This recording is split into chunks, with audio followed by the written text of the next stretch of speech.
Let me show you some of the first things that we can do on Nothing Phone 4a and 4a Pro. So after the initial configuration, once you are done with the setup, and once you have access to the home screen, the first thing that you can do is you can go to notifications, and usually over here you can find a notification about finishing setting up the phone or something similar. Usually it is provided by Android Setup. And if you go to that notification, you will notice that many of these options that you will go through over here are pretty much the same as during the initial configuration. So you can treat it as another chance to do something that you didn't do during the initial configuration, like for example setting up a password to your phone, setting up maybe using a backup or something like that. So yeah, you can treat it as such, as a second chance to do something that you missed or didn't do during the initial configuration. Although if you are certain about your things that you did, if you are certain about your choices that you did during the initial configuration, you can just completely skip this notification and just not worry about it. Besides that, what we can do is, of course, we can go to settings on our phone, and in here we have many different things that are worth doing at first. The first thing that we can do is we can go to system settings over here, and then we should be able to find system updates. And then in here you should be able to find an information about system update. Usually if you go through the initial configuration, you also have a pop-up informing you that there is a system update waiting for you, so you can immediately download and install it. And then once it is installed, you can of course restart your phone. So this is something that I'm gonna do, because of course it is always, or almost always, to keep your phone up to date and make sure that you're running the latest version of the system. Afterwards, we can of course go back to settings, so let me reopen that. And another thing that we can do is we can scroll down until you find passwords, passkeys, and accounts. And then in here you should be able to, for example, add your Google account if you didn't do that yet. At least one Google account is recommended, simply because it allows you to use, for example, the Play Store, which is crucial to install apps, of course. Now, if you already have a Google account and you have more Google accounts that you wish to have on your phone, so then you have access to, for example, all your Gmails, then you can tap on Add Account in here, choose Google, and then you should be able to sign into your other account as well. And you can of course add all of these accounts that you use or that you wish to use on your phone or be able to have access to.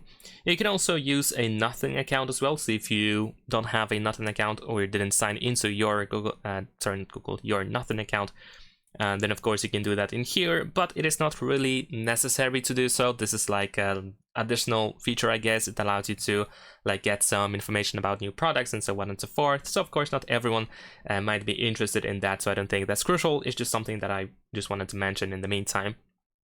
Another thing that we can do, once again in settings, if we go to the security and privacy in here, then we should be able to find device unlock.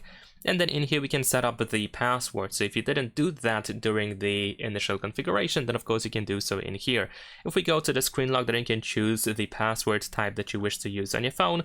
And then once you have a screen lock password, you can also set up a fingerprint sensor and face unlock if you want to use one of these or both of these biometric options, of course. So then you have easier access to your phone for yourself, of course, so you can unlock your phone with your finger or just with your face.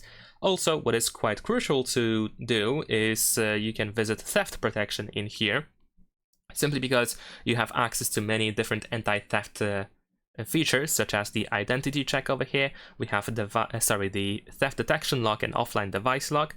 We also have access to the remote lock. You can enable it over here, and also the Find Hub or Find My Device, where you can track your phone, or at least try to track it, which is definitely really useful, or it can be really useful whenever you lose your phone by accident, or maybe if it gets stolen. So at least you have the chance to track it afterwards. Now, besides that, we can also go back to the security and privacy in here, and we can scroll down to more security and privacy. And here we should be able to find Power Off Verify option. When this option is enabled, whenever you try to power off the phone, the password will be required. So if you are in a situation where your phone is lost or stolen, if someone tries to turn the phone off, they will have to enter the password of your phone to be able to do so. Of course, usually by default, you can just simply turn off the phone, no password is required, but if this option is enabled, the person that is trying to shut down the phone has to use the screen lock password to confirm that it is you who is trying to turn off the phone. So definitely worth enabling this option. I'm pretty sure there are other stuff in here that you might want to check out, but I think this one is definitely the most important one in the case of protecting your phone.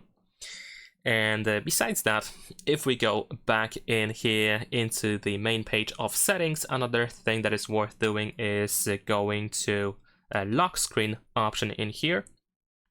And then in lock screen, we should be able to find always on the display. If you like to use AOD with your phone, or on your phone actually, then of course you can turn it on in here, and then you have like a little setup. You can decide when AOD should be displayed.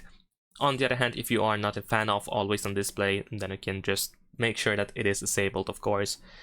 And also in the settings, if we go to customization, so if you find and go to customization in here, then on the home screen, if you have the home screen selected, you can go to the layout, and if you use the nothing style of the home screen, then of course by default you don't have names of apps, and you can enable the app label option in here, and this allows you to have names of these app icons or these apps in general.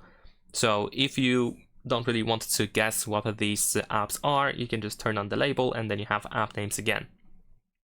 There is also the search bar, which we have at the bottom of the screen, the Google search bar, which you can set up to no search bar if you don't like it, or you can switch to essential search instead. That's up to you which one you prefer to use. But this is how we can simply get rid of the search bar if you find it annoying at the bottom of the screen.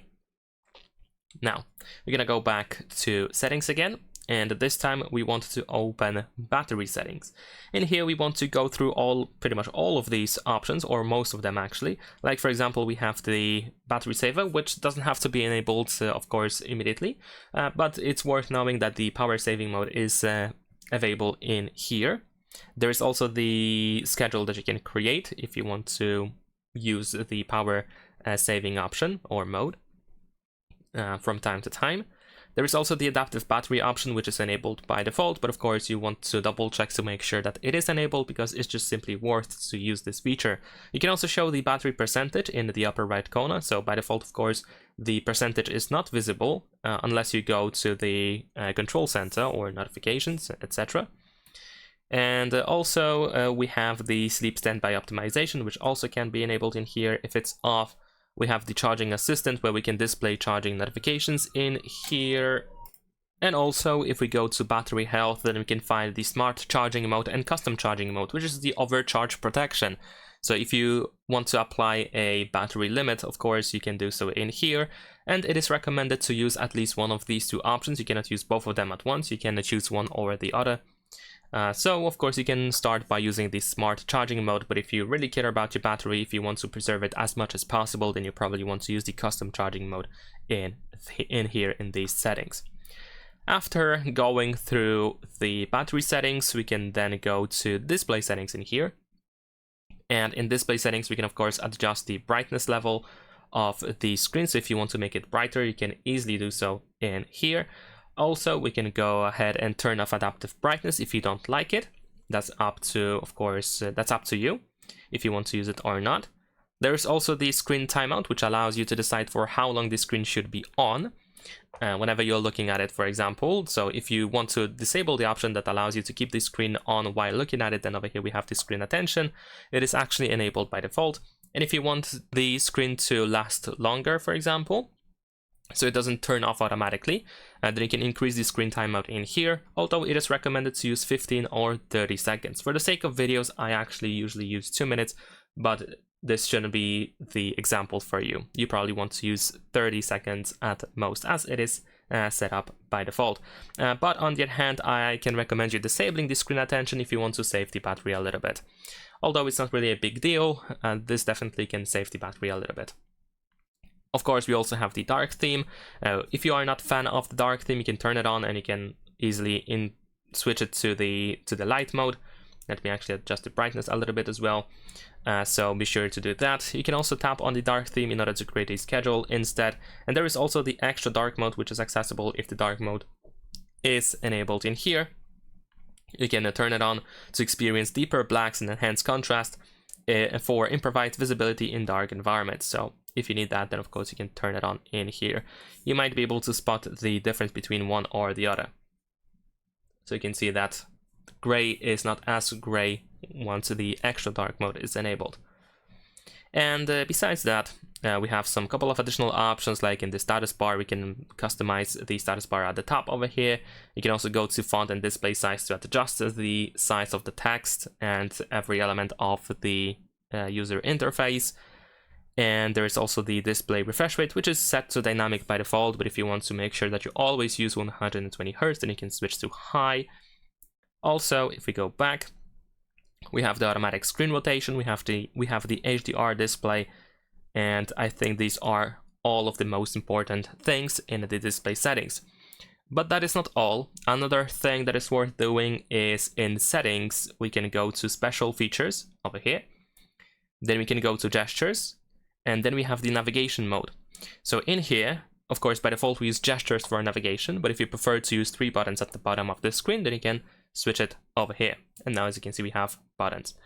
Also, you can tap on the setting in order to switch the position of the back button, so it can be positioned on the left side or the right side of the phone, depending which one you prefer. And then, besides the navigation mode, in here we can also find the screenshot gesture, where you can enable the three finger swipe gestures. You can swipe down with 3 fingers in order to capture a screenshot, just like that. And then there is also the second option, disable power button and volume down button. So if you don't want to use the combination of the physical buttons to capture a screenshot, then of course you can turn it off in here. Now, besides that, there should also be, let me actually go back, there we go, here we also have the RAM booster, which is set to only 2 GB by default, but you can switch it to 8 GB. But in order to, of course, apply this change, we need to reboot our phone, so make sure to do that to be able to use more RAM, to have more RAM. And the last thing that I want to show you is the app drawer settings. So if we go to the app drawer, you will notice that, for example, here at the top we have app suggestions. If you are not a fan of that, and then we can tap on these 3 dots here in the bottom right corner, and then you can disable app suggestions in here. There is also the smart app drawer, which resembles the iPhone app drawer. And if you, for example, have this enabled accidentally, you can switch it back in the app drawer settings as well. And that is pretty much all in terms of the most important parts of the, well, this is pretty much all that you probably should do on your phone. Actually, no, there's one more thing that I forgot about. Sorry about that.